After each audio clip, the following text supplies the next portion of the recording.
बिस्मिल्लाहिर्रहमानिर्रहीम। अस्सलामु अलैकुम वरहमतुल्लाहि वबरकातुहू।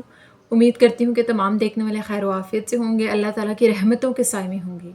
तो मेरा उन्वान अहादीस नबी सल्लल्लाहु अलैहि वसल्लम मौजू चल रहा था खेती बाड़ी का बयान, जिसका हवाला बुखारी शरीफ की किताब।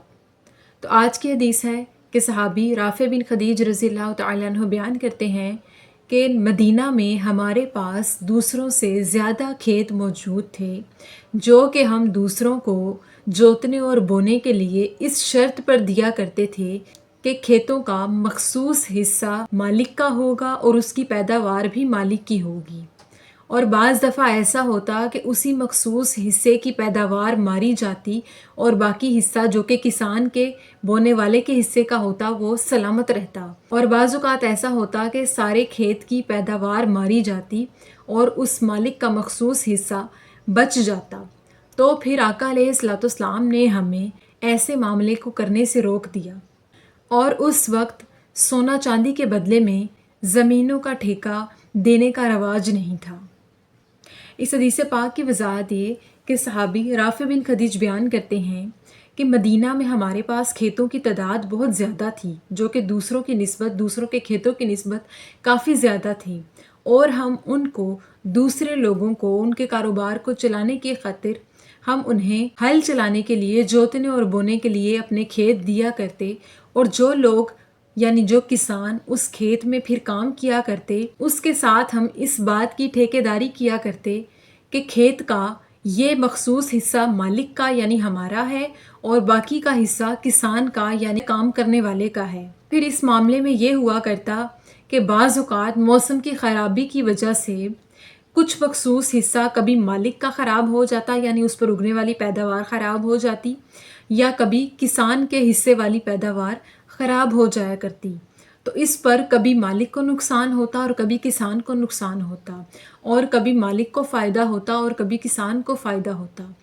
तो इस वजह से फिर ऐसी खेती बाड़ी करने से हमें आका अलैहिस्सलाम ने मना कर दिया कि जिसमें कभी नुकसान होता था और कभी फ़ायदा होता था, और कभी मालिक को नुकसान होता था और कभी किसान को नुकसान होता था, और कभी कभी इन दोनों को फ़ायदा होता था, यानी बराबरी में फ़ायदा दोनों में से किसी को भी नहीं हुआ करता था।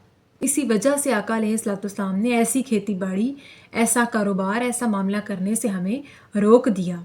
हमें भी चाहिए कि अगर आजकल के ज़माने में हम कोई ऐसा कारोबार या कोई ऐसी नौकरी करें कि जिसमें शर्त रखी जाए कि ये आधा हिस्सा मेरा और आधा तुम्हारा, ख्वाह तुम्हारे वाले हिस्से में नुकसान हो या फ़ायदा हो, और इसी तरह मालिक के साथ भी हो, तो ऐसा करना जायज़ नहीं। क्योंकि कारोबार या लेन देन के मामलात को ऐसा रखना चाहिए कि जिसमें हिस्सेदारी रखने वाले को भी फ़ायदा हो और मालिक को भी फ़ायदा हो।